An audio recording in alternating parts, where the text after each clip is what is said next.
Morning, YouTubers. How are you? What's going on? How are you? Oh yeah, we got two YouTubers on there Yeah, how Yeah. about that? Good morning, guys. that How we are can you? see. Yeah. Good morning. And, today is Tuesday, I think. hmm And we got a really big shoe. You know who said that? Who? You used to say that? Ed Sullivan. Got a Oh. really big shoe tonight instead of show. Oh, okay. So, dating way back. Anyway, talk about Hurricane Fiona. Uh, did a number on Puerto Rico and the Dominican Republic yesterday. Tore it down. And it's yesterday, the day before. It's headed out to sea now, headed for the Turks and Caicos and the Bahamas, and then Bermuda is in its current path. hmm And the good thing is we're not. Hate it for the folks down there in the Caribbean. And there's another one on the way.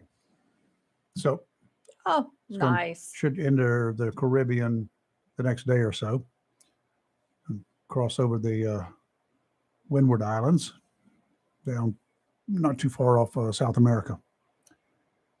So hopefully it won't form into too much of anything. I haven't even checked the forecast for it this morning. I guess I probably should do that. It is that time of year. We do have, in September, this is the peak hurricane season for us. And this year seemed to be peak hurricane season for a lot of folks. 40% chance of this one forming up right there. Oh my. This one's gotten a little more powerful, but it's and it will form up into something, good possibility, but it ain't coming this way. It's not going to whirl around. It's going to go towards the east. Okay. Now this one, the one down there in the deep South Atlantic, tropical Atlantic, it's a possibility. Don't know when it'll happen.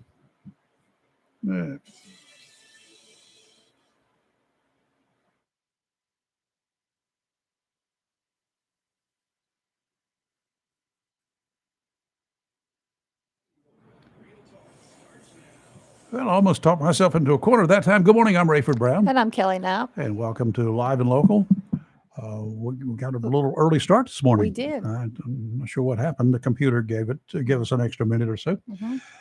So I hope everything is well with you guys. And for the YouTubers out there who were listening to me beforehand, welcome back aboard to Live. And there we go. Computer's doing wacky looking things. I know, I'm watching this morning. I don't know what's happening. Hurricane Fiona first has moved back out into the Atlantic Ocean after making two landfalls in the last 36 hours. First crashed into the extreme southwestern coast of Puerto Rico on Sunday afternoon, leaving catastrophic flooding and 90% of the island in the dark. No electricity before hitting the eastern Dominican Republic about 12 hours later. That was early yesterday morning.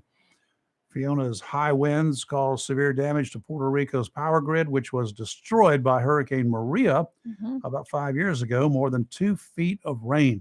2 feet of rain has already fallen, and they still anticipate another 4 to 12 inches. That's like Florence. That's like Florence. Yeah.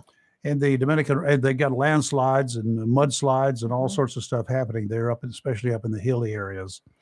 In the Dominican Republic, the total rainfall is expected to be about 20 inches. Life-threatening flash and urban flooding also likely in eastern portions of the DR. Hurricane conditions are spreading over the Turks and Caicos Islands now, while tropical storm conditions should spread over the southeastern Bahamas during the next few hours. In the next 36 hours, winds could increase too. You ready? 140 miles per hour. Oh my. Oh, That's yeah. a major hurricane. It is. It's already a major hurricane as Fiona continues to strengthen. While Fiona has strengthened, satellite imagery continues to show restricted outflow in the western semicircle on our side. Yeah. Likely due to continued southwesterly vertical wind shear. While some shear should continue through 72 hours, it appears it will not be strong enough to prevent additional intensification. And Fiona is likely to become a Category 4 hurricane during this time. Fiona is on a northwestward course now and will likely turn more towards the north and then the northeast and then back to the north in a day or so. We hope. Yeah. That will keep it away from the U.S. mainland, but puts Bermuda directly in the path. By Thursday and Friday, we will be getting heavy surf and rough waters offshore, and there is an increasing risk of riptides along the entire eastern seaboard. So, what that means is for you risky people out there who like to jump in the water and ride those rough waves and whatever, or just play in it, you stand a very good chance of dying. Yeah, I think people should just stay out of the water Let's this just put it weekend. that way. Yeah. Um, the rip currents are going to be there. You Mhm. will not be able to see them all the time. Correct. Unless you're really good, you won't ever be able to see them. Yeah. Fishermen are pretty good. They know where they are because that's where they fish in the surf. Those little inlets that cut through the sandbar offshore. So get out there. You're taking your life into your own hands. No lifeguards are present. Nobody's going to come get you. Your body might wash up in a day or two or three, or maybe never. That's the facts, Jack. And I hate to scare you to death, but I hope I do. Agreed. All right, what else we got going on? Two North Carolina women pleaded guilty yesterday to conspiring to defraud the United States by preparing false tax returns for clients and causing them to be filed with the Internal Revenue Service. The women and their co-conspirators caused more than 1,000 false tax returns to be filed that claimed a total of approximately $5 million in fraudulent refunds. Oh, yeah. Oh, my. That's how a racket going. Good According to court documents and statements made in court, from approximately 2009 through 2018, Betty Hawkins and Phyllis Ricks, both of Rocky Mount, conspired with other people to file false tax returns for clients of the tax preparation businesses where they both worked. These returns included fictitious federal income tax withholding figures, as well as other fraudulent items that generated fraudulent refunds the clients were not entitled to receive. Hawkins and Ricks are scheduled to be sentenced on December 16th. You can expect jail term for them. Absolutely. Both women face a maximum penalty of 5 years in prison for conspiring to defraud the U.S. They also face a period of supervised release, restitution. Oh my, that's going to hurt. Mhm. And monetary penalties. A federal district court judge will determine any sentence after considering the U.S. sentencing guidelines and other statutory figures. Acting Deputy Assistant Attorney General Stuart Goldberg of the Justice Department's Tax Division and U.S. Attorney Michael F. Easley for the Eastern District of North Carolina made the announcement. IRS criminal investigation is continuing to investigate the case. Mhm. The Internal Revenue Service has a criminal investigation division. These are like federal cops. Right. Okay. Right. And when they find something that looks like it's criminal, not just tax misdoings or whatever, but when they find a case like this, they go after it. Mhm. And they doggedly track that sucker down. So these ladies work for a tax preparation service. Oh, That's scary. I wonder how long this has been going since on. 2009. I wonder if it was through- before that. Through 2018. Yeah. So I mean, that's 9 years right there. But Yeah. I'm just saying, I'm just wondering if this, why do people do stuff like that? yeah, You know money. you're going to get caught. well, you're bound to get caught sooner or later. I mean, what in the world? See, these are the kind of people the IRS need to go after. Yes. That's $5 million right there. Yes. Just leave the rest of us alone. Mhm. Go after these people. You can nickel and dime us to death Yeah. when you could, go after somebody for $5 I million. agree. And if you didn't stop them, they'd still Mhm. continue to do it. Yeah. So go after them. Go after the big guys. The bad, really bad, willfully, feloniously, willfully and feloniously commit all these crimes. Yeah. A federal appeals court has upheld a Texas law that seeks to curb censorship by social media platforms. Hello. The ruling, a major victory for Republicans who charge companies like Twitter and Facebook are limiting free speech, is a step in a major legal battle that could end up at the Supreme Court level. The lawsuit is challenging a Texas bill signed into law by Governor Greg Abbott that regulates social media platforms with more than 50 million monthly users, which includes Google, Facebook, and Twitter, and says they cannot censor or limit users' speech based on viewpoint expression. Maybe we here at Live and Local should try a live broadcast again on Facebook. I think I can make it happen on both YouTube and Facebook at the same time. Go play with that a little bit. Oh, Of course, Facebook could say we are violating some other rule of theirs, such as playing music, even though we weren't. right. That's the reason we're not on Facebook yet, Yeah. live on Facebook. So I was not aware until yesterday that Queen Elizabeth's husband, who died, 3 years ago, 2 years, I think. Hmm. had not been buried. I did know that. I did not. Mm-hmm. They buried him yesterday with the Queen. With her, yeah. They were waiting. They had made a pact some Mhm. years back that, whoever goes first, we're going to hang around for a while. Yeah. And then Yeah. we'll get buried together because it won't be that far apart. Could not be that far apart. Yeah. That's weird to me. Sweet, Mhm. many will say, but definitely unusual. Yeah. The hours-long funeral procession began early yesterday, about 3 a.m. Eastern time. Hmm. How many of you actually got up early and watched it? I know a lot of people were watching it yesterday. Yeah. From the glimpses I got while sitting in a doctor's staging or prep room yesterday, it seemed Mhm. everything went as planned. I didn't hear of any real surprises, did you? Except that maybe the brothers, William and Harry, were courteous during the 12 Mhm. days since their grandmother died. Yeah. Harry is still fuming because he claims his father, now the king, waited until the last minute to notify him of the Queen's death. King Charles denies that claim. A spokesman told reporters that Harry's plane was in the air, that he was out of touch, but the media was not told of the death until all members of the family had been notified. Right. So whatever. 910-333-0139. You got anything you want to chat about today? We're wide open. We did have Senator Tiller scheduled for Mhm. 8 o'clock this morning, but something came up last night. He's not able to attend the party. Mhm. We were talking with Steve a couple of times yesterday about the what I would still refer to as illegal aliens. They Mhm. came across the border illegally. They did not have a right to be in this country the way Yeah. they got here. They sought asylum. He Mhm. claims then at that point in time, they're not illegals anymore. Well, that's going to be an interpretation. As we also heard, without provocation yesterday, our congressman, Dr. Greg Murphy, he referred to them as illegals and said they came across the border illegally with a plan that they were programmed to ask for asylum as soon as they hit U.S. soil. Okay. So that's the way it works. That's the same way it works when they land in Cuba, in the Florida Keys or somewhere else along the Florida coastline. First thing they start screaming is, "I want political asylum. I want to be granted asylum." The thing is, most of them, or many of them, even if they don't touch ground, the Coast Guard takes them right back out to sea. That would be true. Even when their But- boats sink in the surf or on the reefs in the Florida Keys, that many of them have, Yeah. if they don't make it to dry land, the Coast Guard snatches them up and takes them back home, Correct. as they should.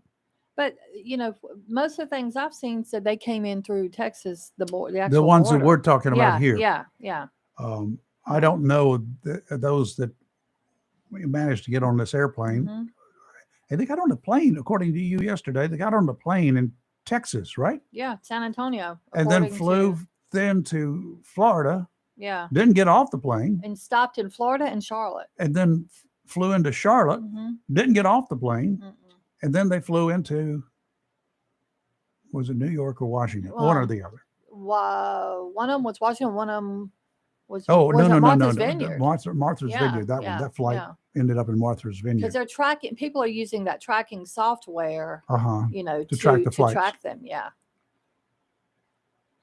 Yeah. So I don't know. I don't know how they got to Florida, but from those reports that you're getting, Mhm. they came in by plane from Texas.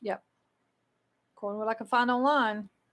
And I'm not finding any reports, verified reports, that they've been forced to get aboard a plane or get aboard a bus. Right. Have you?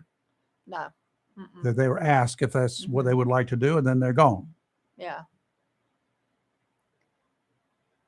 I mean, there's way too many in Texas and Arizona and New Mexico. I'm sure they don't even want to stay there. Yeah. The Federation for American Immigration Reform, they they took a look at the border crisis based on data that was released recently by the Biden administration. Earlier in the month, Biden took credit for the July inflation rate Right. being only 8.5%. What? The July border numbers are finally public, but the White House is not taking credit for that. The only thing they take credit for that only 199,976 illegal aliens crossed our border in July, down from 207,416 in June. A minor percentage drop in border encounters. Right. Numbers drop in the hottest summer months, and last month's figures actually represent a 325% increase over the average number of July apprehensions during the Trump administration. July numbers bring the total of illegal aliens crossing our border since Biden took office. Ready? 4.9 million. Did you say million? Million. Oh my. Okay. 900,000 of those are people who eluded apprehension with the Border Patrol in hot pursuit, but they got away, and they are now somewhere in the Americas, in the United States. They are somewhere here. Don't know where they are. They've disappeared into the woodwork. So that's a million people, almost a million people that we don't even know who they are or where they are. Scary. The other 4 million. 4 million in what, a year and that's a lot of 7 people or 8 in months? 1 year, right? Yes, it is. Totally a lot of people. How can we take care of them? Why should we take care of them? I've been to countries that Steve was alluding to yesterday, and the doctor was talking about too. I've been in Venezuela. I've been in Haiti. I've been in Nicaragua. I've been in Colombia. I've been in Honduras. And conditions are bad for people. Yeah. But you know what? Why is that my problem? Why should I have to put out? I agree. We need to take care of our own people. If things first. get that bad in this country, do Yeah. you not think that we're going to take the government down? Yeah. There would be a revolution. I agree. We're getting closer to it every day, but there would be a revolution. We at least have election cycles where we can do something. And for heaven's sakes, I hope this November election turns out right. I don't know what right is, but I hope it turns out right. Yeah. Can't be like we're doing. We cannot continue this way. Well, I don't think we're Something's gotta going give. to. Something will give. Not Something sure has what, got but I to give. definitely think it's going to give. Hey, coming up in Carteret County, opioid and Narcan education training. Part of it's tonight, 6 to 8 p.m. at the Crystal Coast Convention Center. Got another one tomorrow at the Fort Benjamin Recreation Center from 6 to 8. And then a third one on Thursday at the Bridge Down East from 6 to 8 o'clock. So Carteret County Health and Human Services, partnering with the Carteret County Emergency Services and the Sheriff's Office, hosting all three of those opioid, overdose, and Narcan education trainings this month. Yep, I'm part of that group. This is good. You got county commissioners going to be on a panel there. A doctor. He's the interim health and human services director. Health director. DSS director. Yep. The sheriff, Asa Buck. Yep. He's a nice guy. And a couple more from the emergency medical services and the sheriff's office. Jimmy McChipness. I know I always mess his last name up, but he's going to be leading one of the trainings. Yeah. Okay. Yeah. Well, that's good. If you're in the Carteret County area, this would be something really good. If it isn't affecting you yet, there's a good possibility that at some point in time it will, either with neighbors, relatives. You never know. You never know what's going to happen. Yeah. So learn to identify it. And they're going to teach people how to use the Narcan properly as well. Yeah. And if the Narcan happens to be available, that'll be good. that you'll have access to it. Mhm. Okay, that's some good news out of the Carter County there. Well, I've got some not good news out of Pitt County. What's that? I was trying to pull it. That's what I was trying to pull up on my computer, but I'm just going to pull it up on here.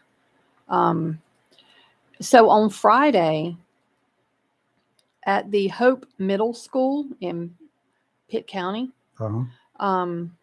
some kids got into or were given, or whatever you want to say, some edible THC gummies. Oh, I heard something. And they were that. transported to the hospital. Oh, they boy. had bad reactions. And about 9:30 that morning, several were transported.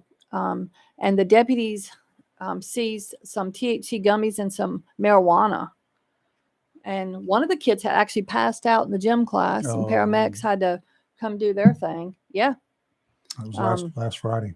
And parents were mad. I would imagine. Yeah.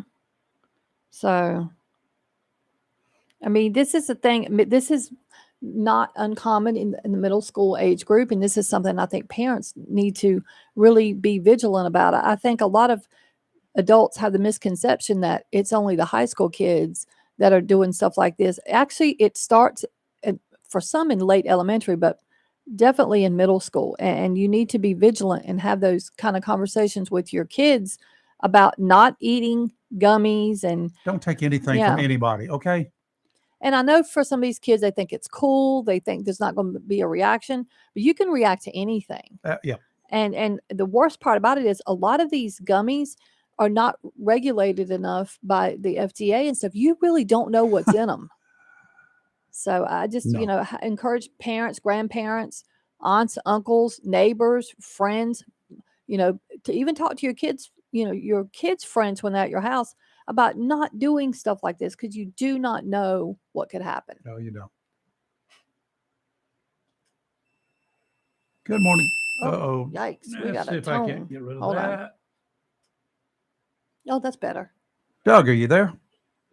Oh, I am here. How are you? Yes, sir. What's up?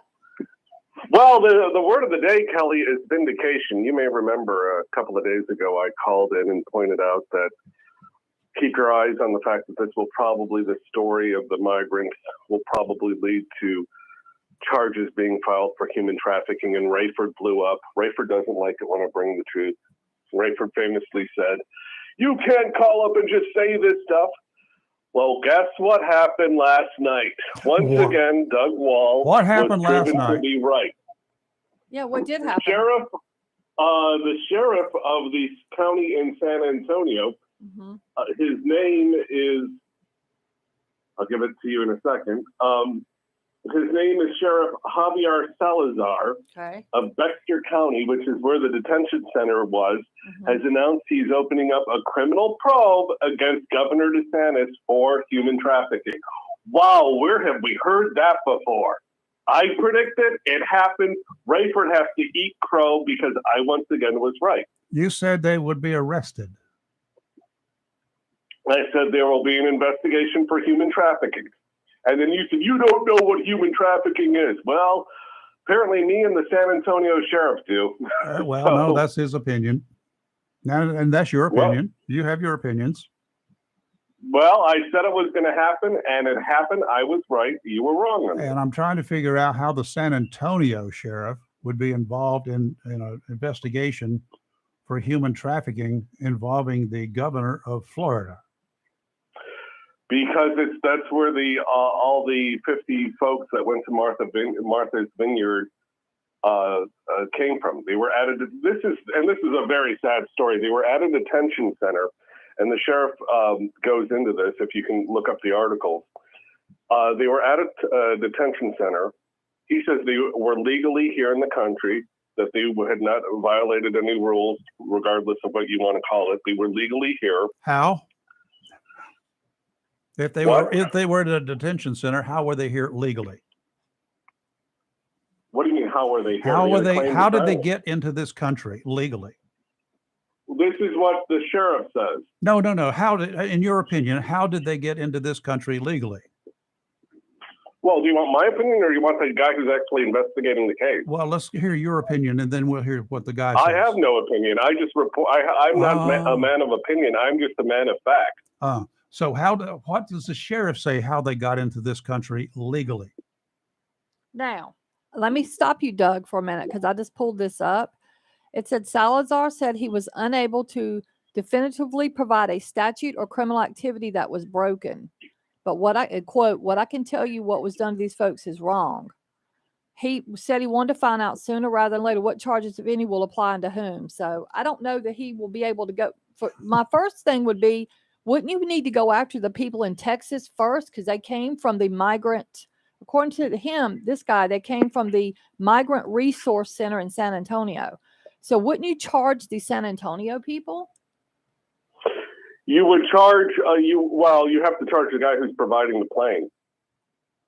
What we have is that Salazar told reporters yesterday that these 48 folks were lured out of the detention center because folks approached them promising them that they would get them a hotel room.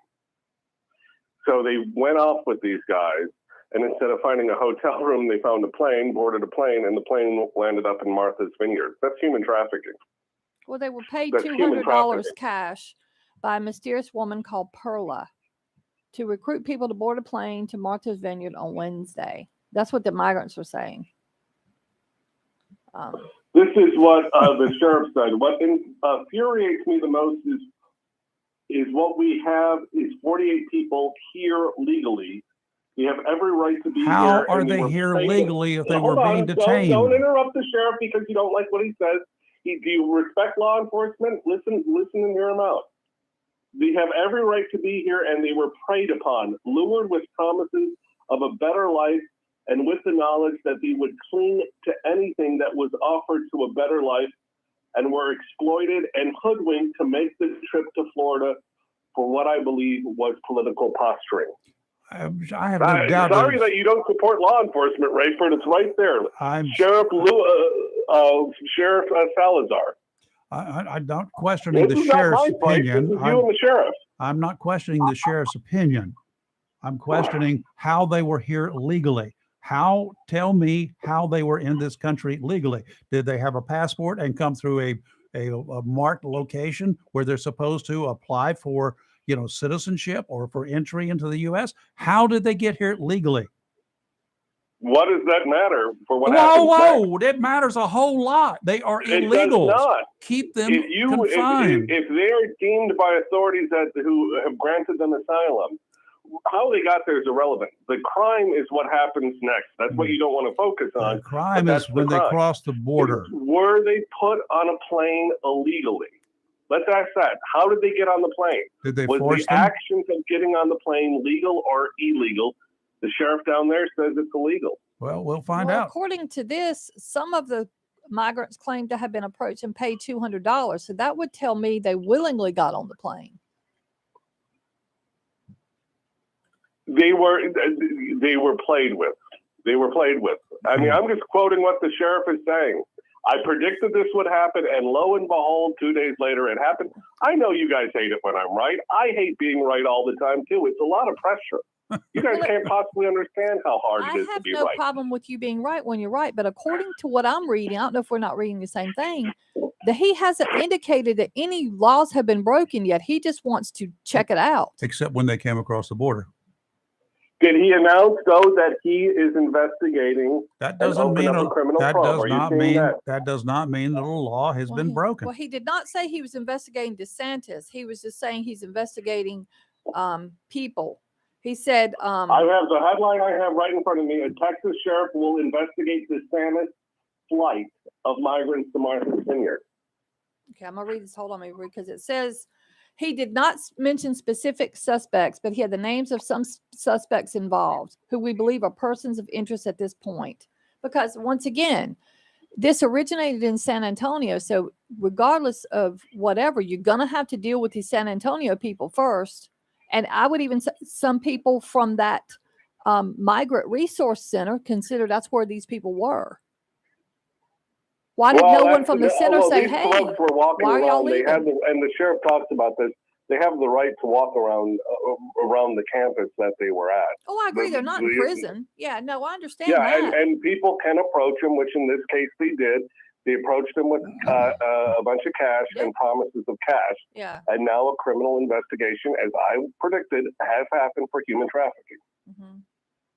Boom. We will wait and see what the results be are. more right. We'll wait and see what the be more right on this. We'll wait and We'll see what the see. results are. How's that? I'm just curious. It was 50 migrants. It was 50 of them, according I to think it this. will die on the vine. Well, it's being investigated. You didn't think it would go this far, and once again, I'm sorry. You know, I could see it coming. Cops open up Cops open up investigations all the time. Some of them I'm against human trafficking. charges. I'm going to go to my grave saying that Kelly said she's against human trafficking. I'm very against human Rayford, trafficking. do you want to say you're against it? We have people being forced on a plane with false promises. I'm not classifying that as human trafficking, Jug. But Come I don't on, think get they over were it. forced. If they were paid 200, that's not forced. Well, he can classify anything he wants. But I don't think that's We forced. got thousands of sheriffs in this country. But forced means you go unwillingly. If they were given $200, then you could argue they willingly went, regardless of what lie was told to get them there. Okay, Doug, we do have another caller, and I've also got a commercial break that's 7 minutes late. All right. All right, thank you. Hey, Howard, how are you? Hey, how are you guys doing? We're kicking. What's up? Did Kelly and Rayford, did either of you guys check and see what that sheriff's political affiliation is? Yes, he's a Democrat. I'm looking at it right now. Oh my God, my heart is going to give out. It's ironic that they come after Trump left and right, and I'm not a Trump guy, but they come after him for how many years now? And now DeSantis is probably the leading candidate for the Republican president. And who are they coming after? Yep, they're starting all over again. Well, I want to go on record as saying I'm not a DeSantis fan. I personally think DeSantis is a little bit of a weirdo, but I think this is a stretch by any means. I think I will be shocked if this investigation goes anywhere, because it would have to start with the people in San Antonio, because that's where these people originated from. But yet Doug's buddy, Joe Biden, and Hunter, and the Biden, crime family, what are they doing to them? Nothing. There you go. Yeah, but I don't know. There's more to this story. There's a lot more. But if they were paid $200, that's not forced. I would have bet $200 that this guy was a Democrat, and I had no idea that he was. He is. I'm literally looking at it right now. He's a Democrat. Yeah. Yeah. Mm-hmm. Yeah, of course. And San Antonio is deep blue, believe it or not, in a red state.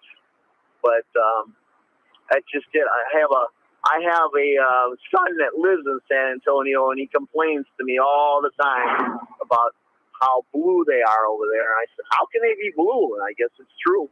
Yeah. And it's a beautiful city. I've been there. I have too. Yeah. There a couple of years ago. Mm-hmm. Yeah. Yeah.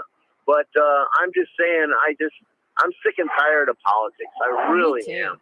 Yep. I just hope that this election is going to be fair and square and not rigged. Well, I guess we probably need to figure out who the candidates are first to see which way that will go. Yeah, that's true. Yeah. I'm still hoping that my gal is going to run, but I somehow don't think they'll let her. Well, I like her, and I'd vote for her, and I want my guy Tim Scott to run, but I don't think he'll run either. So. Yeah. Well, they probably couldn't pull up any dirt on her because she's, if I'm not mistaken, she's of Arabic descent, isn't she? You talking about Nikki Haley? Yes. I don't think so. Is she? I didn't think so. Haley is her married name. Yeah, but I'm pretty sure she is. I'm pretty sure she is. Not that it makes a bit of difference to me, but I'm just saying if they try to dig up some dirt on her, then we could be screaming that they're almost folds, Yeah. I don't think so.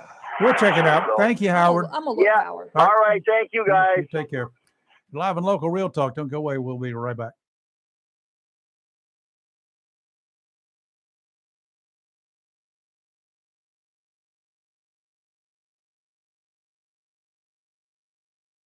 Well, that's completely wrong. Let's see if I can fix that whole problem and get into this commercial break. So stand by just a second.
Well, we got kind of got caught up then. We're with it now. Yeah, we got two little things. First of all, we had Doug on the line, and we ran over, and then turns out our clock up here on the wall is wrong. It's very wrong. One of them, we got two up on the wall, but Yeah. one of them is exactly 4 minutes slow. So I thought we had more time. Mhm. Marine weather forecast is brought to you as a courtesy of Tideline Marine and Family LLC. If that old motor just ain't what it used to be, perhaps the repairs are coming more and more often. Maybe the smoke is so thick when you start it up that you think you're in a fog bank. Might be time to move on up to a super quiet 4-stroke Mercury outboard. Tideline Marine has Mercuries in stock with more on order. So slide on by, right down to Tideline, have a chat with George about repowering your boat. Tideline Marine and Family on the banks of the New River, 159 Old Bridge Street in downtown Jacksonville. Open weekdays until 6 o'clock from 8:30 till 6 and Saturdays until 2. From midweek to late week this week, increasing long period swells. Those are big waves will arrive from Hurricane Fiona, along with the increased presence of rip currents. Northerly winds today, 5 to 10, becoming southeasterly in the afternoon, seas 2 to 3. Dominant period 9 seconds, sounds and rivers a light chop.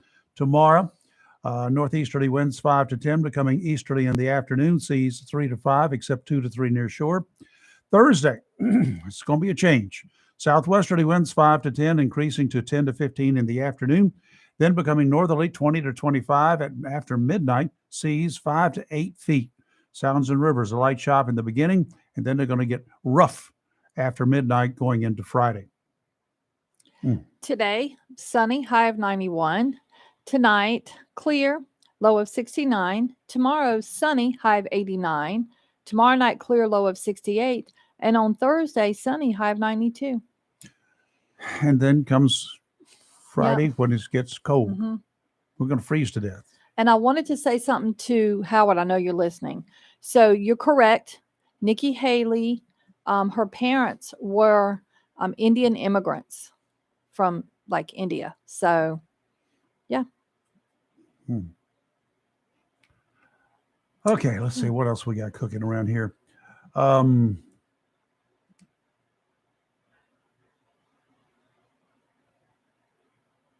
What are you reading? We're just looking at a couple of different things here. We got a caller. We do. Got lots of callers today. Good morning. Good morning. Who's this? Hello. Hello. How are you? Rayford? Yes, sir. Chris Parr. Hey, Chris. What's up?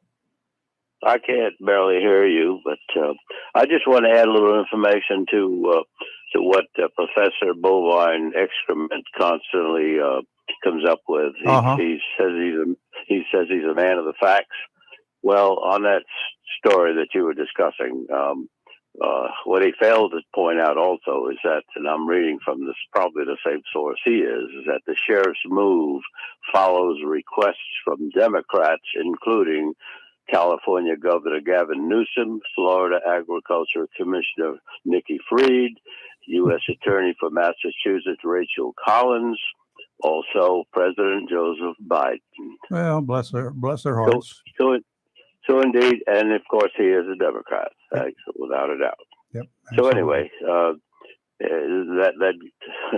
clown how to excuse the expression, but I get tired of some of these things that he calls facts, but he just doesn't give you the whole thing. Facts anyway, according to Doug. Thanks for listening. Thank you, Chris. Appreciate it. Yep. And we had another caller. Give us a call back, whoever was on line 2. From the politics as usual corner, an upstate New York district attorney is moving forward with a criminal probe into elections fraud allegations against Republican candidate for governor, Representative Lee Zeldin. The same week, absentee ballots are being sent out in the high-stakes race against Democrat Governor Kathy Hochul. So they're pulling out all the, but anytime somebody looks like they may win, it goes against the establishment, the Democrat establishment, then the first thing they do is play these kinds of games. So start some kind of an investigation. Brings bad publicity to whoever, right? And we have another caller. Good morning. Who's this? Good morning. This is Steve. How y'all doing this morning? Steve. We're fine. See what you started. How about it, right? I don't think I started it. I think maybe DeSantis started it, but I definitely have commented on it. It seems like a lot of other people have too. Yeah. What's going on? The first thing I'd like to throw out there is the whole thing over the illegal status, calling them illegal immigrants. Yep. I think you got your facts slightly skewed because our immigration policy states that if you have to cross the border without permission, that if you do A, B, and C, that is not considered an illegal act. In other words, if you come across that border and you do what these people did, was go to the immigration, turn yourself in, apply for either asylum or for refugee status, then you did not commit a crime, and you're given paperwork that gives you temporary legal status, and that's what these people have is temporary legal status. So to call them illegal immigrants is inaccurate and wrong. That's not a debatable thing. They are holding legal paperwork just like you holding your driver's license, saying that they are not illegal. Okay. So that debate's over. And then, as far as DeSantis saying that these people are programmed to say this, I agree with that. But what programs them is the USA.gov website where you can go there and download in any language our immigration regulations and rules. Mm-hmm. And America is the one that tells people about this loophole. This is our law. So do you and we're the ones that publicize that. Steve, do you think that every one of those 4.9 million, if you want to call them immigrants, I'll concede that for this sake of this argument, those 4.9 million immigrants that have crossed our border since Biden took office less than 2 years ago, that they downloaded all of this information from our website? Of course not. There's people all along the border that are trying to help these people cross. There are people that are passing this information along to them.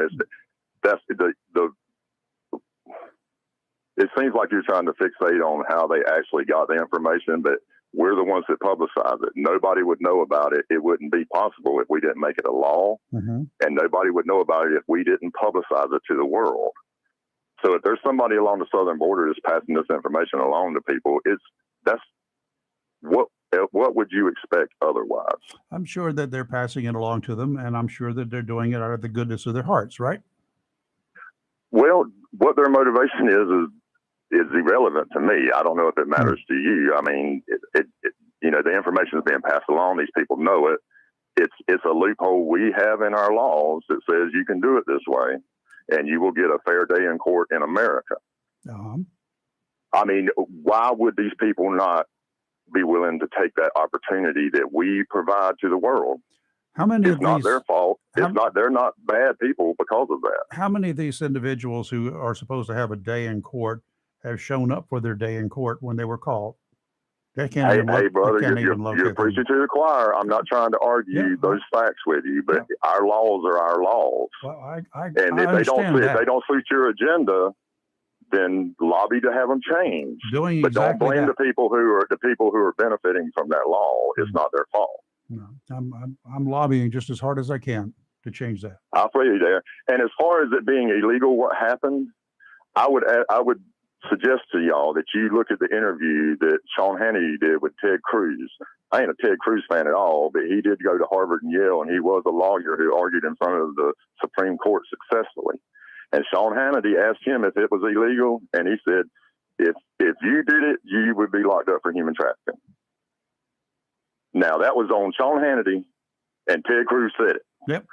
So, I mean, and I'm not a fan of either of those gentlemen, but I'm not either. But I mean, I'm just saying, if those people are saying it, they might be some merit to it. Yeah, could be.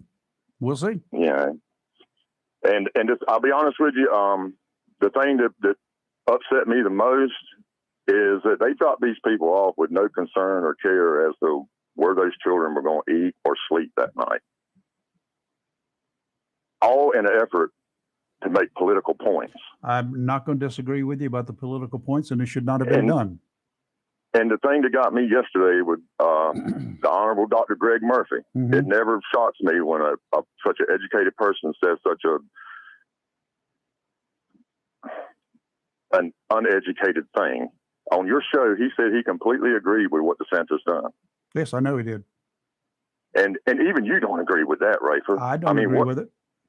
I, honestly, with all due respect, Dr. Greg Murphy, I've never had a candidate lose my support in one statement before. but man, you did it. You will never have my vote again in this state. I promise you. Okay.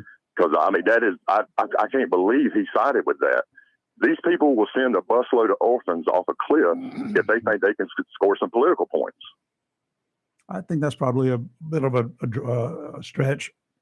That might be a dramatic statement, but it holds a grain of truth in it. Okay. All right, Steve. Thank you, sir. Thank you. All right. Let's take a break. You're live and local Real Talk. We'll be right back.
All right, we're back.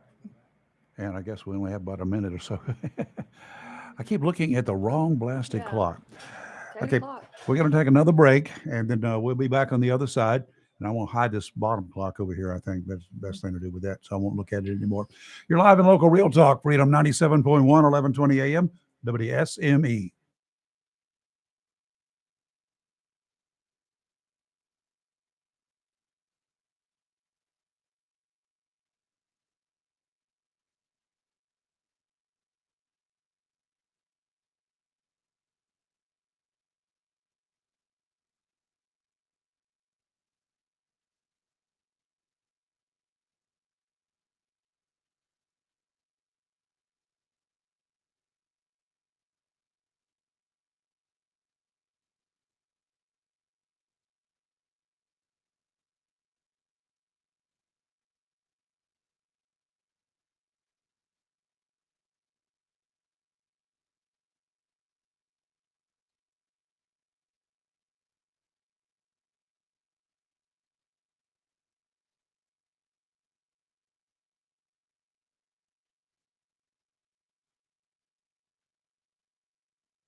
All right, we're back at Live and Local, and you just heard Fox News there talking about Hurricane Fiona.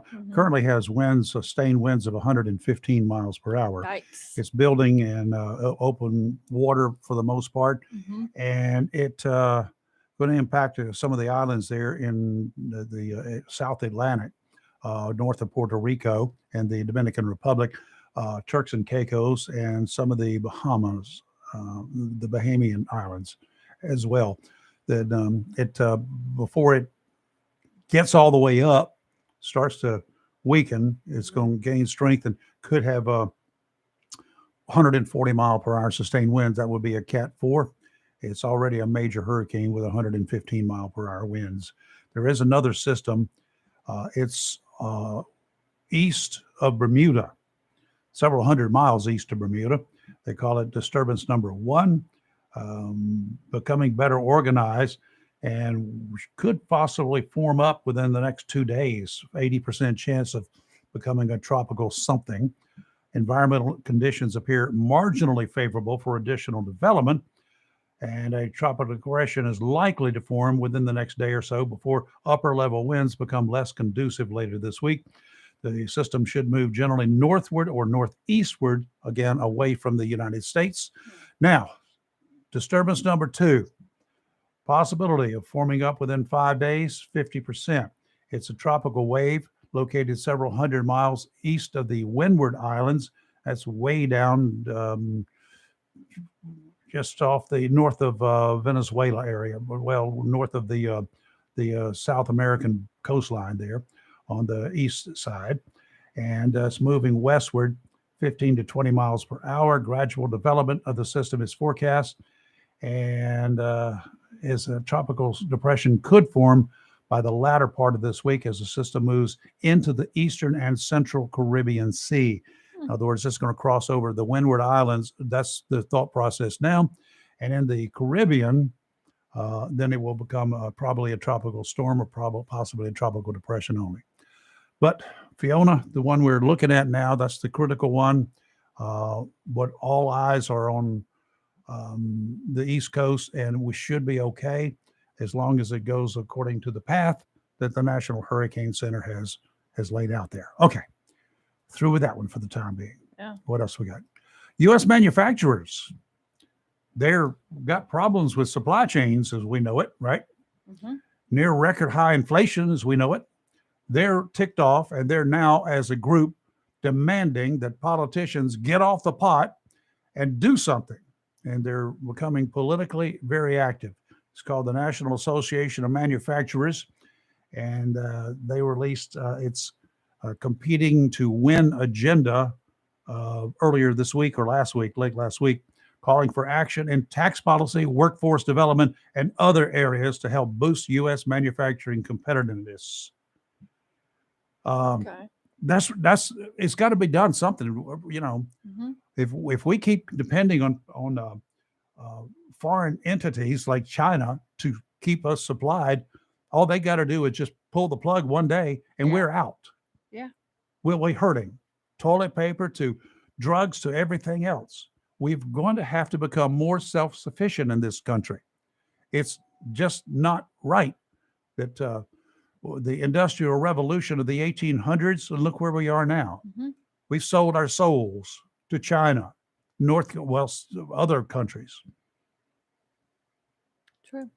The Dominican Republic producing a lot of our clothing for local manufacturers here. Yeah. They got plants there. Hanes underwear, Jamaica. I've seen it down that big plant down there. All they got to do is say, we're not going to supply you anything for 1 month. And what is that going to do to us? Exactly. 1 month. Yeah. We're on our knees begging for help. I agree. Drugs are critical. You might not think so, but toilet paper is kind of critical. And so much of our stuff comes from China that it's just really very, very scary about the position that we would be in. Even in spite of Biden, if the oil producing nations shut us off, we do have Mm-hmm. supplies in this country, but we don't have enough toilet paper manufacturing going on in this country. We certainly don't have enough drug producing companies Mm-hmm. in this country. We can't even keep enough seafood in the supermarkets from this country because the foreign countries are shipping in cheaper. That in itself is ridiculous. Yeah. Okay, what do you want to rant about? I'm just looking at the North Carolina child suicide rate is rising. And in 2021, we had 57 child suicides. Really? Yep. And it's Jeez. rising. It's just sad. It is sad. And the ER visits for self-inflicted injuries, which did not result in death, increased by 46% among girls ages 10 to 14 in 2021. Oh, wow. And the majority of this, not all of it, because some was the Bullying. online school. The other one is bullying. Yeah. Mm-hmm. Tim, how are you? I'm doing good. You needed what you're going to have to do if the toilet paper runs short. Get these farmers to get rid of these grinders on the back of the combine. Start spitting the corn cobs back out. Absolutely. That's what you're going to have to do. Oh, yeah. my. I mean, I condone. Well, I do understand it. It's got a lot to do with wages, people, this and that and the other. And, but there's so many buildings. I mean, I travel all in kind of those 5 counties. Mm-hmm. And you see all these buildings that are empty. Yeah. And they used to manufacture clothes. You have one that stored sweet potatoes. Sweet potatoes, of all things. And it's what you're doing, you're hitting the nail on the head because it's coming. It's it's not. coming. Yeah, you better, folks, I'm going to tell you. You better do your toilet paper online and buy it by 2 or 3 cases at a time. It's coming again. And the only thing you can look at is, if other countries are not going to cut us off of oil because they need, number one, they need the money. They need the money. They need the money. They got to have the money to finance what they like to do. Now, they also know that we could produce our own. We've got the facilities here to handle that part in an emergency situation. But the rest of it, just like you take, I'll give you corn. Corn can be used for so many things. Yep. And I don't know when it was, 50, 60, 100 years ago, went down there in South America and showed them how to really mass produce corn. Mm-hmm. And I see it every year. I see corn, beans, wheat, milo come into the port, and it's loaded on train cars, and it's shipped out. When we've got corn sitting around out in the Midwest, we got using it for gas, using it to bins. produce ethanol. That's what we're using our corn for. Yes, sir. And the thing about it is, like you may have talked about this before, I can't understand when they started making ethanol, the price of gasoline went up, and when they hey, this ain't gonna work. We got boats, lawnmowers, can't handle it. We got to go back to producing regular gasoline. It was even higher. Yep. And so it was a money game. But I'm just telling you, folks, you better start stocking up. People talk about raising their gardens and stuff. I'm serious. You better start raising something. You better go back there in the backyard. Don't worry about what HOA tells you can and can't do. You better do something because it's going to come to a head, and it's going to come to a head, I'm predicting, before 2024. Because now I don't think the other countries really want a Republican in office. I really, really don't. Because Biden's a pushover. And they're going to do what they do. So, folks, I'm just warning you. And I wanted to pull that up. But, man, it's you have a great show this morning. I have sat here and laughed and got mad and laughed and got mad. But I love Steve. I want to meet Steve. I disagree with him on a lot of things. He's a heck of an analyst. I love Doug to death. I mean, no better entertainment. You got Steve, Doug, and you got CA. three of the greatest entertainers in the world. And don't forget Tim. I mean, I'm just a bystander. I'm just old jackass at heart. So, but no, I just wanted to throw that in this morning. I mean, I just want to tell you, folks, you better go to the store and get your toilet paper and stock it. Well, this gonna come again. It's going to be happening, and you can rest assured it will. I don't get to be a glutton, but always keep a case on hand. Oh yeah, trust me. When Kelly got that started, my wife does it now. I did have to go to the store last week and get a little toilet paper, but now Kelly got something started. Every time I turn around, there's a prime box on I'm telling you, the porch. it's a way to go. And yeah, Kelly, hey, you're the queen of prime, honey. I am. Queen of whatever, DoorDash, whatever. You are the queen. You got it started. They love me. Yes. Yeah. All right, y'all be good. I'm gonna get out of here. Right, y'all Tim, have a good. Have a good day. Take care. Down Mexico way on the Central Pacific coast yesterday, a magnitude 7.6 earthquake. I saw that. Yes. Wow. Yeah. Killed at least one person, set off a seismic alarm in the rattled capital on the anniversary of two earlier devastating quakes. Yeah. There are at least some reports of early reports of damage to buildings. Hit about 1:05 local time, which would be 3:05 here, I think. No, 4:05 here. Yeah. So anyway, 7.6. That's a good size. pretty chunk of earthquake. Yes, it is. So a wall collapsed at a mall. That's what killed one person. Near the earthquake's epicenter, buildings were damaged. No immediate reports of other injuries. It sort of started slowly, they said, and just kind of rolled through. It built. Wasn't one of the sudden ones. A lot of them ran out of the houses and buildings that they were in, stood out in the streets. Roofs were broken off. Good gracious. What a mess. It was a magnitude 8.0 quake centered near the same coast in 1985. 9,500 people were killed. It's a lot. 360 people died in the 7.1 quake that struck in 2017. Phew, boy, oh boy, oh boy. One person is too many, but that's a lot. And that's all they know about initially. True. Because it takes a while because, comms are cut off, communications are cut off quite often. And people just have to get around. Wow, my. Do you remember in 1997, that was the year my youngest daughter was born, the 14-year-old kid that was a school shooter? He opened fire in the school lobby and killed 3 and wounded 5 students. Where? Paducah, Kentucky. Do you remember that? I remember Paducah, Kentucky shooting, yes. Well, his name is Michael Carneal.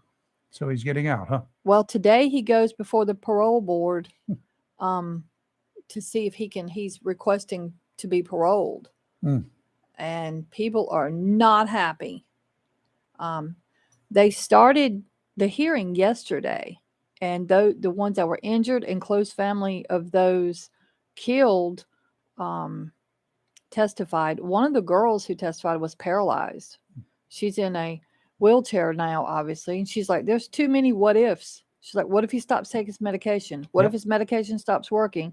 She said, continuing his life in prison is the only way his victims can feel comfortable and safe. I mean, she's not wrong. 3 girls were killed.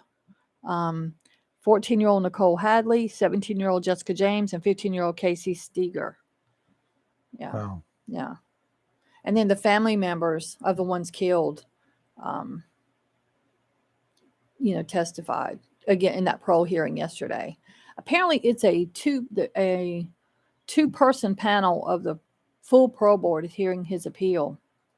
And they have the option to release him or defer his next opportunity for up to 5 years. If they two cannot agree on those options, then they can send the case to the full board for next Monday.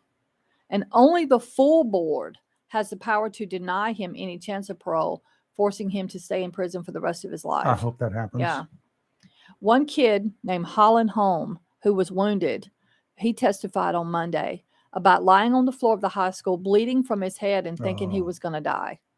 And he said He thinks this kid should have, or young man or man now should have supervised release. But everybody else does. Supervised Yeah, but other release. people do not agree. They're I like, don't think so. yeah. So I guess today we'll find out whether or not he gets it. I vaguely remember this. Very sad. Yeah. I remember Paducah. I don't remember too many of the details. It was Mhm. quite a while ago. He was 14. He took a stolen gun and Figures. opened fire in the lobby of the school. Very sad. No surprise with the results of a New York Times Siena College poll. Okay. Americans are more concerned with our economy than any social issues. Well, I agree with that. Half of all registered voters, 49%, viewed economic issues such as jobs, taxes, or the cost of living as most important when making their decisions as to which party they will ultimately cast their vote for on Election Day. Just 31% of registered voters viewed societal issues such as abortion, guns, or democracy as more important, followed by 16% who said both are equally important, 1% who said neither, and 3% who said they don't know or refuse to answer. Hispanic voters were more likely to care about economic issues, 54% of them, than both Black, 46% of those, and white voters, 50%. Another no surprise stat: Democrats were far more likely to view societal issues as most important than Republicans, 49% to 14%, while Republicans, on the other hand, far more likely than Democrats to view economic issues as most important, 63 to 36%. Well, I don't know if I completely agree with that because I have a lot of clients from both ends of the political spectrum.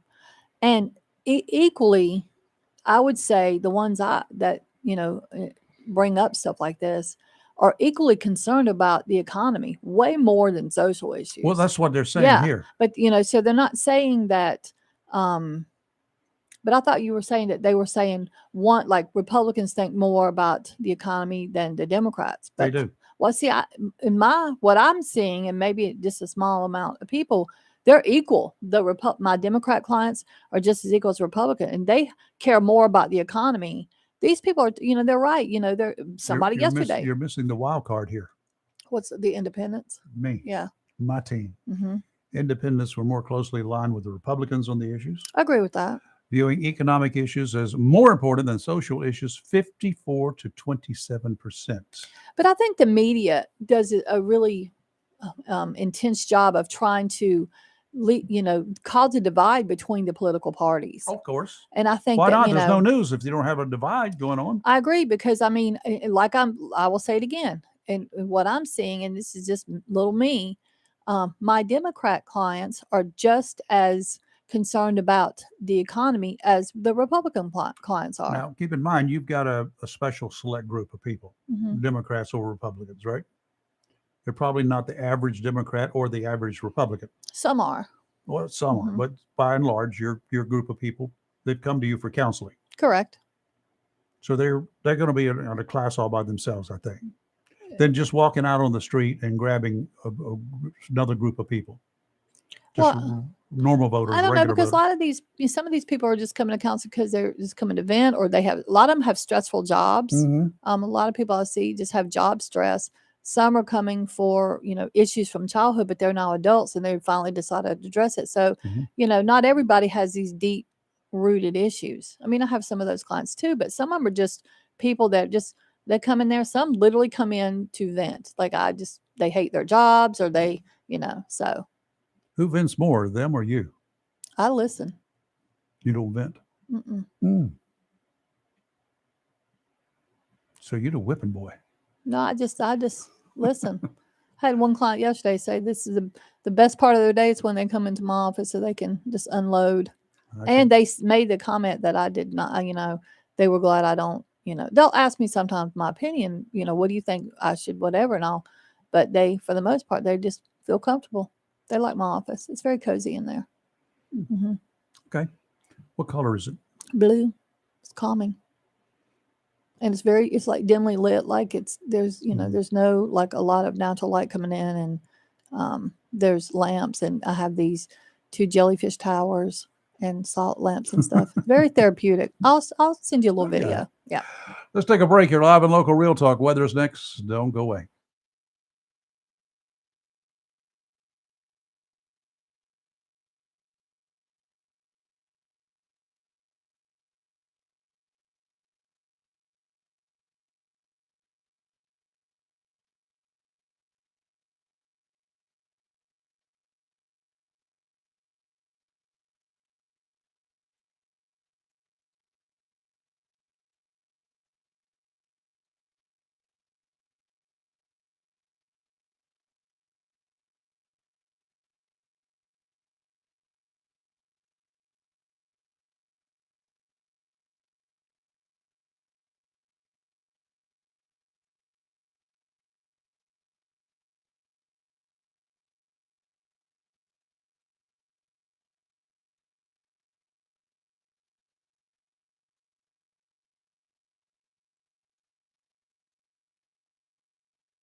You know, at some point in time, you got an outboard motor, it's going to wear out. It's so finally give up the ghost. And when it does, when you spend a ton of money on a 1957, it might be time to say, see ya, I need a new motor.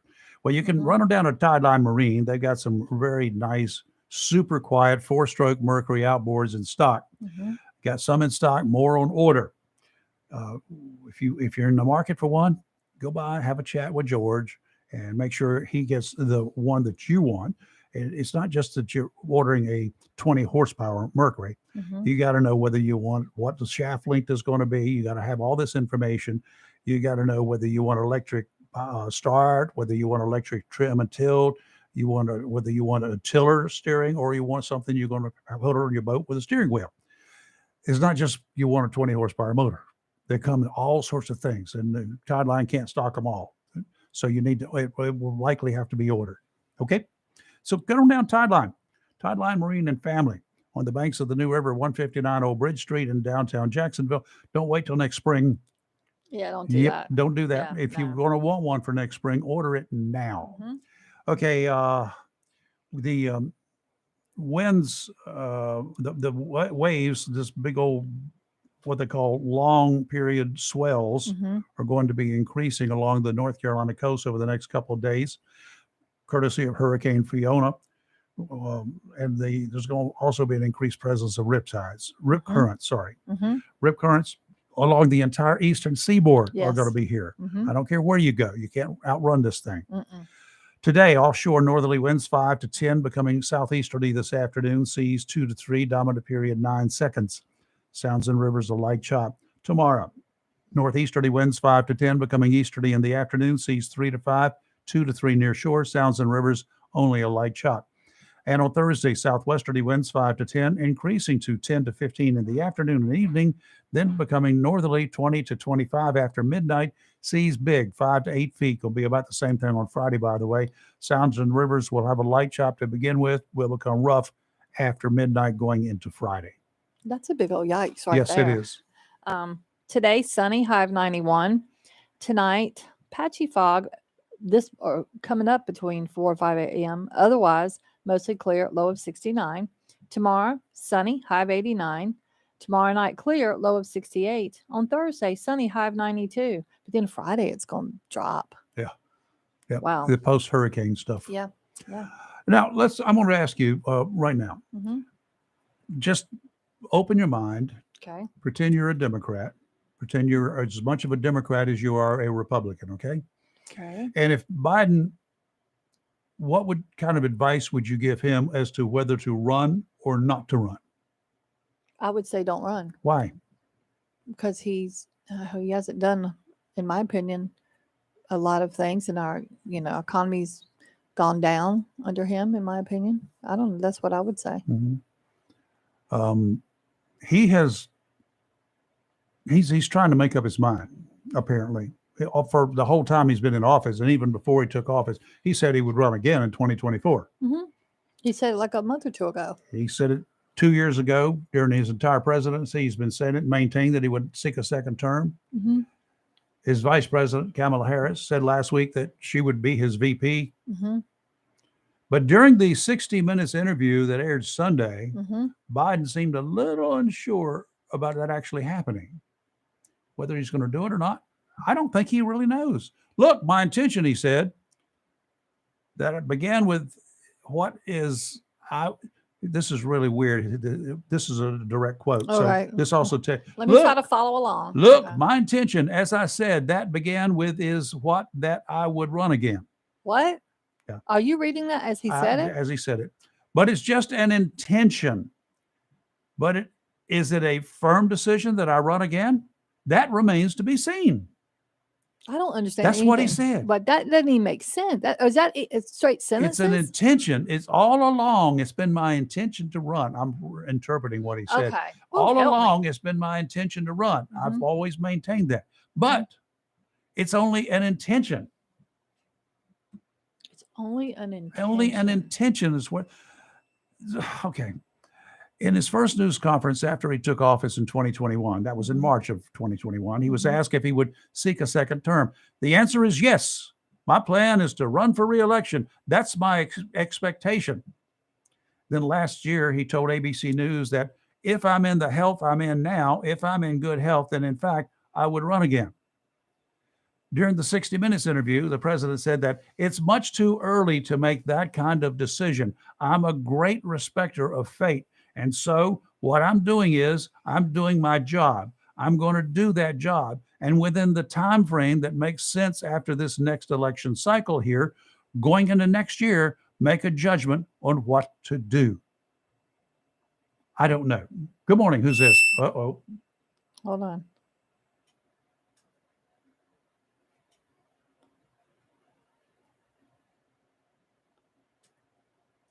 All right. I think we've got a caller now. Good morning. Who's this? Hey, this is Steve. Hey, Steve. Yeah. We keep getting I was these gonna tones say, in I here. hate to be your resident fact checker, man, but you should have watched the interview instead of reading the interview, because either you didn't read the part that come just before he said that his intention was to run. He said that if I tell you definitively here, then that brings in all kinds of legal implications with election laws and stuff like that. Uh-huh. And he made that disclaimer before he That's said a good again, my disclaimer. intentions are to run again. And he clearly said, I can't say definitively, because if I do, that has legal implications with election finance laws. Well, and a man in his position as the president, he's already made the statement for more than 2 years that my intention is to run again. Yes, I'm going to run again. He said that before the election Right. even. And he said, maintained it all the time. During this interview, he did not, seemed to be very hesitant. I watched clips of it. I did not watch the entire interview. I did watch clips of it. It's because this has a legal implication. The way he asked it, the way he definitively asked it, if he declared that, then that has legal implications. Yes. You can say, I have intentions to run, that I anticipate I'm going to run, that, but once you actually declare it, it has legal implications. And that's exactly what Joe told him before he said that, my intentions are to run. I can't say that I definitively going to run legally, but I can tell you that I intend to run. That is not the message that I took away from it. He ain't backing away from it. He's just, there's a whole lot of things that happen once he actually declares it, and he's just not ready to cross that bridge yet. We've had all kinds of politicians on both sides of the aisle that do the same thing. It comes from a legal standpoint. It's not a Republican thing. It's not a Democratic thing. It's a political thing. Generally, the only one who didn't do it this way was Donald Trump, who declared he was going to run again definitively as soon as he was elected. But he also didn't really pay much attention to campaign finance laws either. That wasn't a real big concern for him. Mm-hmm. It's a concern for most other presidential candidates. Well, the time that I hear it used is when a candidate who is not in office, one who may be seeking office, because those who are in office have their campaign finance systems set up. They're already in place. The ones that are not in office, but they're considering running and have not declared their candidacy because they don't want to get into that campaign financing problem. Those are the ones who are not in office. I don't think I've heard others who are in office say they will make a decision later on, unless they really or haven't made up their mind whether they will run again or not. I haven't heard that until now. Well, and I'll be honest with you, he may not have made up his mind. I don't know what's inside his head. I would say it probably has a lot to do with whether Trump will be running again, who the Republican candidate is. I won't even say Trump. Yeah. It just probably has a lot to do with who the Republicans put forward. It probably has a lot to do with who the Democrats are looking at as an option to him. I wish we had some, more, some better candidates come 2024 as well. Oh, so do I. I think that's one of the biggest problems with our electoral system is that 24% of voters are Republican, 31% are Democrats, and 42% are independents. The biggest voting bloc has to wait till the extremists decide who we get to vote for president. Yeah, I know. It's disgusting, isn't it? Well, it just don't make no sense. No, it doesn't. They used to try and have middle of the road candidates so that they could appeal to the swing voters, and now they're just going, the right's going closer to the right than the left has, but both of them are drifting away from the center. Yeah, they're both. Okay. They're not even near the center. Neither one. And you got. I can see that to you. And you got factions on both sides that are so extreme. It's like, really, how do you ever get back near the middle? Well, we've always known if you go far enough to the right or left, you find crazy. If you go far enough to the left, you find socialism. If you go far enough to the right, you find fascism. Yep. That's the way it's been in this country for over 50, 60 years now. Yep. Maybe longer, but that's just, what I'm aware of. Can't disagree with you that one either, Steve. Okay. Thank you, sir. Thank you, guys. You take care.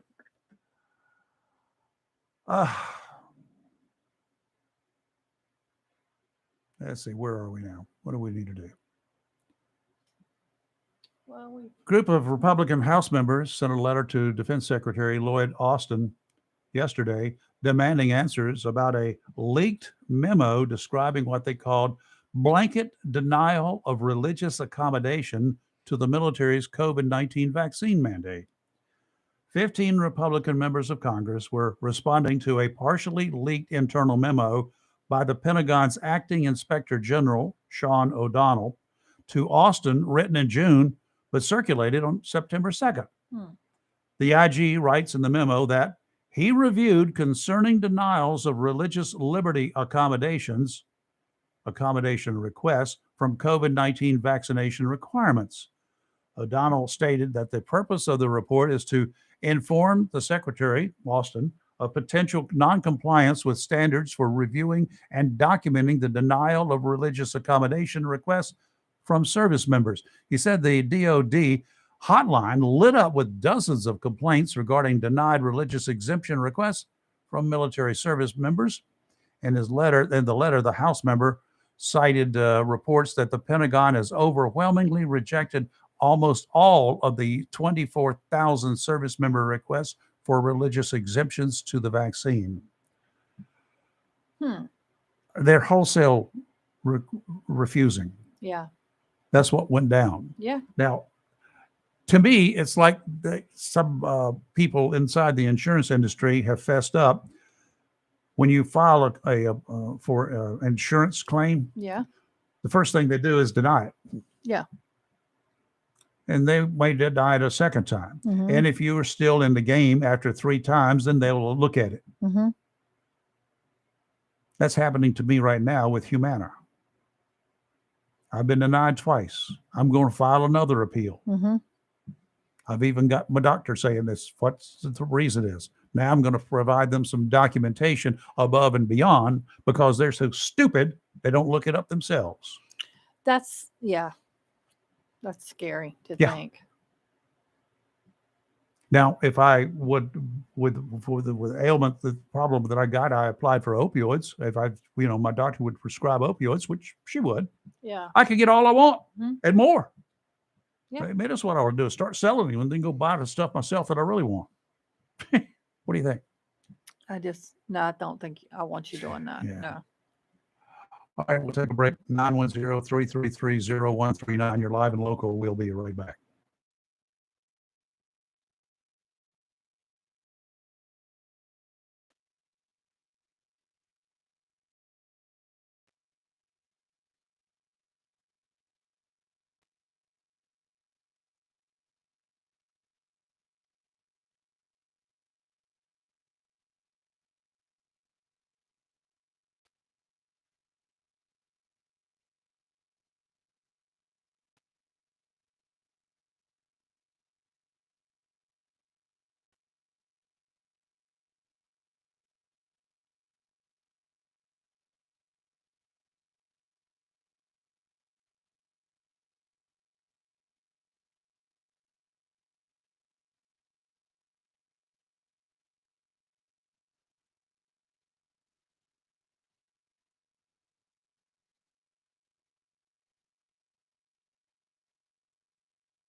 Yeah, go back to this, Mr. Biden, whether he's going to run or not.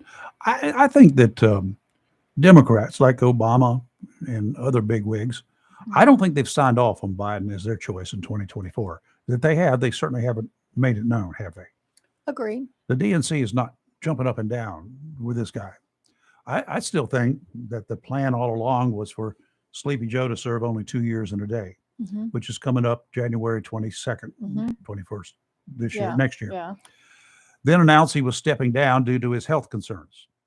That would, of course, leave Kamala Harris to finish Mhm. his almost 2 years remaining, then run for election and in 2024, and then re-election in 2028 if she's successful. Mhm. That would be almost 10 years as president. But given her lackluster performance as VP, not to mention her hideous laugh, the Dems want nothing else to do with her either. So now what do they do? Yeah. Now their mission is to find someone likable and electable. I don't know if, and again, as Steve points out, it's going to depend upon who the Republicans Mhm. decide they want. If the Republicans pick a real loser, which could be Trump, because I'll tell you what, you might see his Trump rallies, a lot of people out there saying, go, go, go, yay, yay, yay. But that's not the majority of Republicans. Right. Those are those right wingers that Mhm. we hear about, right? That Yeah. Steve was talking about.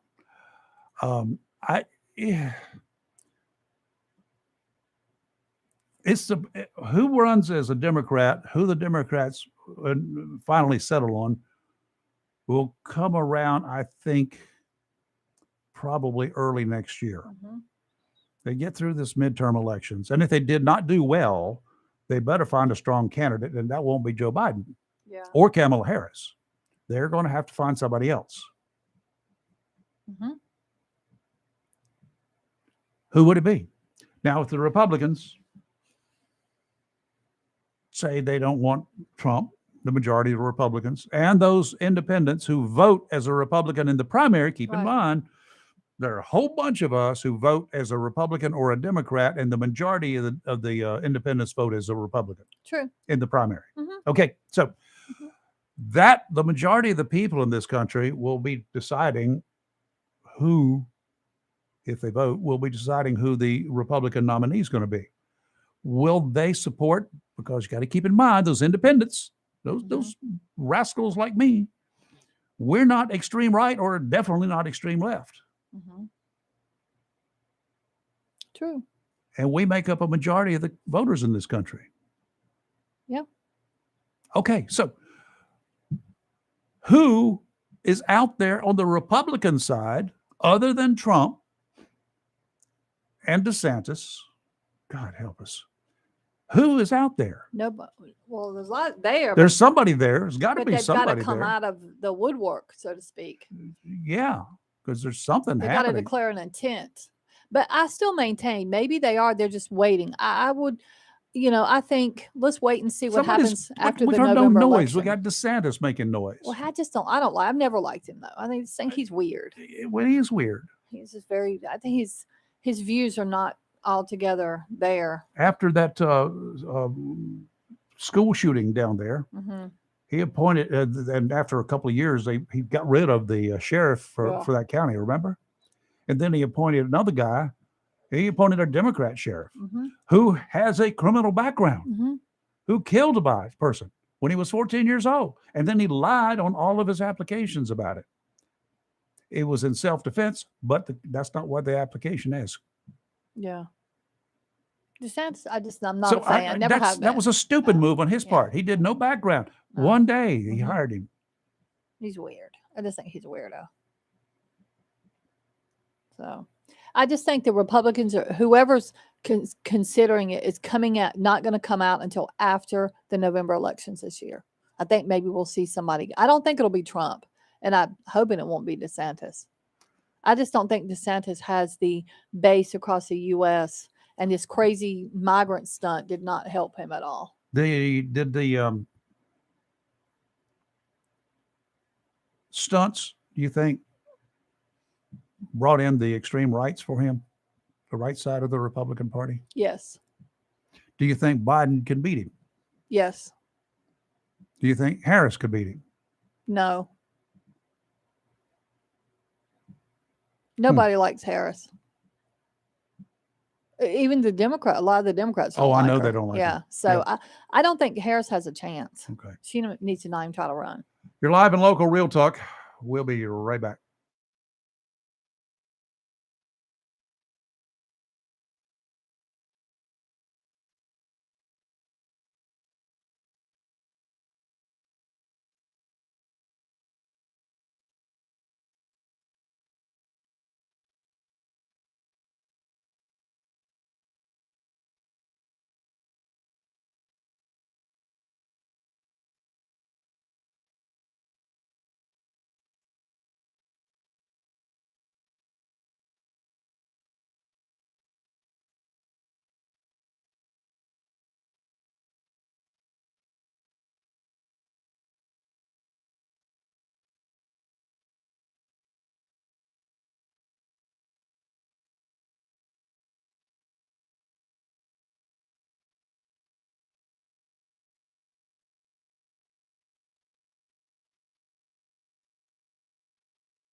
For some of the boaters out there, Marine Corps Air Station Cherry Point is going to conduct a full-scale sudden crisis training exercise in October.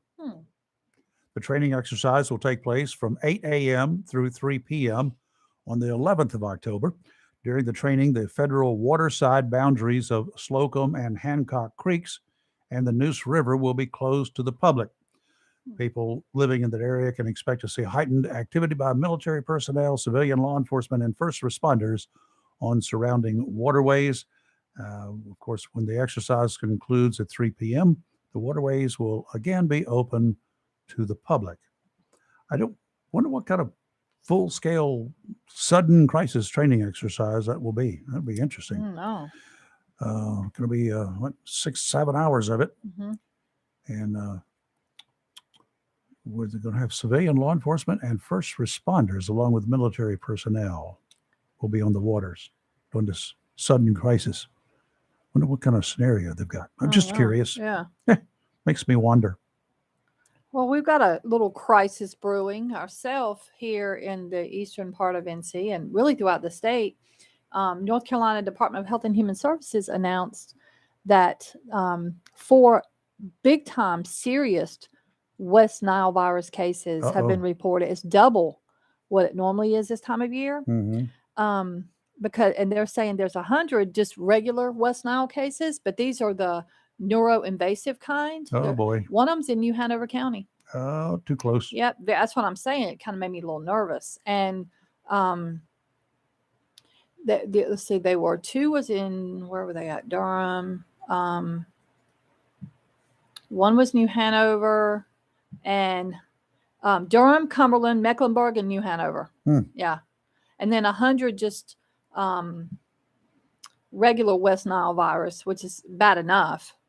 But the neuroinvasives are so severe that people are in the hospital with neurological issues. That's not good. That's not good. Yeah, no. And it says it takes 2 to 3 weeks from the time a person's bitten to when it can become the neurological neuroinvasive. So that's even scarier because they said there could actually be more and we just don't know yet. So they get horses? Is that what you're saying? No, they're by mosquitoes. Oh, those little things, pesky little things. Yes, we hate mosquitoes. Yes, we do. Hate I'm just trying to figure out what Noah was thinking way back when. I don't have an answer for you. Not sure. He was just trying to be, do right, I guess. Wrong way. Wrong Scary. way. Okay, I got to pull this one up here. I found one. I got to find it again, though. I wrote it down, but I made my list, but then I didn't. Never heard of it. Here we go. Sisters, Arizona, indicted. Deputies find 850,000 fentanyl-laced counterfeit pills during a road trip. Oh, jeez, of course. Yep. Kimberly Guadalupe Torres Marin, 26, and Alexa Torres Marin, 19, indicted for the sale or transportation of narcotic drugs. Wow. Found 850,000 counterfeit pills laced with fentanyl inside their vehicle. Oh, my word. Going towards Phoenix. Did not state what type of pills those discovered were supposed to emulate.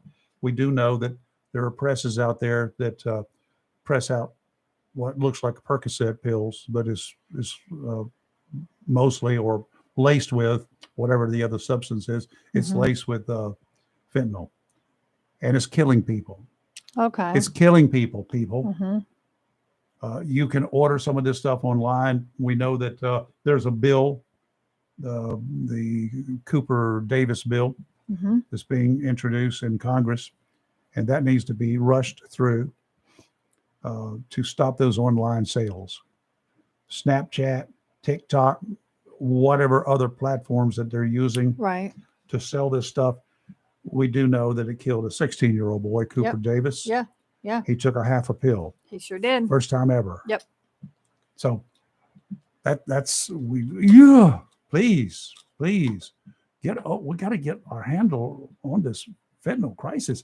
And if it's coming out of Mexico or China, we need to invade those two places. We need to send DEA in cooperation with their local governments into these places and nail them. And if it requires them having to go meet their maker, that's okay too. Maybe they take their own pills. Most of them don't take their own product. I know they don't. They're smart enough. Yeah. But we make them take them. Oh. You say this is a Percocet, take one. Yeah. Take two. I bet they would be like, I'm not touching that. No. Yeah, very sad. Of course. And you don't know how much fentanyl you're getting in it either. It's not all fentanyl, and some of it's are hot shots. You don't need much, I'm going to tell you. It doesn't take much. No.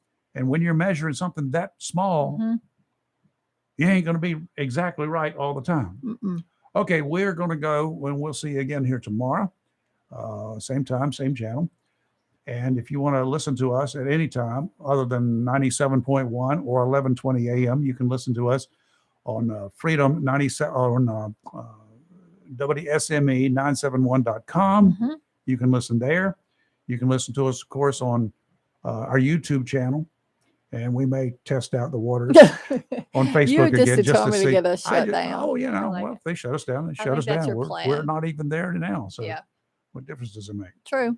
So we'll give it a whirl Yeah. and see what happens.